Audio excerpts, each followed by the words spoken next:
ಇವತ್ತಿನ ಬೆಳಗಿನ ಜಾವ ಕರ್ನಾಟಕದ ಮತ್ತು ನಮ್ಮ ದೇಶದ ಒಬ್ಬ ಹಿರಿಯ ಮುತ್ಸದ್ದಿ, ಅಜಾತಶತ್ರು ಮತ್ತು ಅತ್ಯಂತ ದಕ್ಷ ಆಡಳಿತಗಾರರಾದಂಥ ಎಸ್.ಎಂ. ಕೃಷ್ಣ ಅವರು ಇಂದು ನಿಧನರಾಗಿದ್ದಾರೆ. ನಿಜಕ್ಕೂ ಎಸ್.ಎಂ. ಕೃಷ್ಣ ಅವರು ಈ ರಾಜ್ಯದಲ್ಲಿ ಒಬ್ಬ ಮಾದರಿ ರಾಜಕಾರಣಿಯಾಗಿ, ಒಬ್ಬ ಮುಖ್ಯಮಂತ್ರಿಗಳು ಹೇಗಿರಬೇಕು, ಯಾವುದೇ ರಾಗ ದ್ವೇಷ ಇರಲಾರದೆ ಎಲ್ಲ ಪಕ್ಷದ ಜನಪ್ರತಿನಿಧಿಗಳ ಜೊತೆಗೆ ಕೊಡುವಂಥ ಗೌರವ ಬಹುಶಃ ಇಂದಿನ ರಾಜಕಾರಣದಲ್ಲಿ ಎಸ್.ಎಂ. ಕೃಷ್ಣ ಅವರೊಂದು ಮಾದರಿ.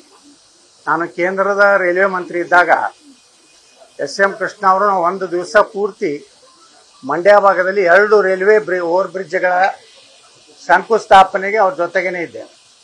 ಅವರು ಕೊಡುವಂಥ ಗೌರವ, ಅವ್ರು ಮಾತನಾಡುವಂಥ ಶೈಲಿ ನಿಜಕ್ಕೂ ಇಂದಿನ ರಾಜಕಾರಣಕ್ಕೆ ಒಂದು ಮಾದರಿ ಆದಂಥದ್ದು. ಅವ್ರನ್ನ ಕಳ್ಕೊಂಡಂಥ ಕರ್ನಾಟಕ ಮತ್ತು ನಮ್ಮ ದೇಶ ಒಬ್ಬ ಶ್ರೇಷ್ಠ ಮುತ್ಸದ್ದಿ ರಾಜಕಾರಣಿಯನ್ನು ಕಳ್ಕೊಂಡಿರೋಂಥ ದುಃಖ ನಮಗಿದೆ.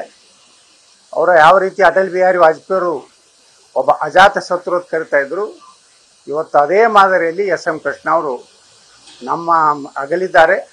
ಭಗವಂತ ಅವರಿಗೆ ಶಾಂತಿಯನ್ನು ಕೊಡಲಿ ಅಂತೇಳಿ ನಾನು ಪ್ರಾರ್ಥಿಸ್ತೇನೆ. ಒಡನಾಟ ನಾನು ರೈಲ್ವೆ ಮಂತ್ರಿ ಇದ್ದಾಗ ನಾನು 94ರಲ್ಲಿ MLA ಆಗಿದ್ದೆ.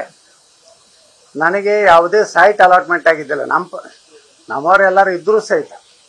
ಆದರೆ ಎಸ್.ಎಂ. ಕೃಷ್ಣ ಅವ್ರಿಗೆ ಒಂದೇ ಒಂದು ಪತ್ರ ಕೊಟ್ಟಿದ್ದಕ್ಕೆ ಆ ಸೈಟ್ ಕೊಟ್ಟರು ನನಗೆ, ಎಲ್ಲಿ HSR ಲೇಔಟ್ನಲ್ಲಿ.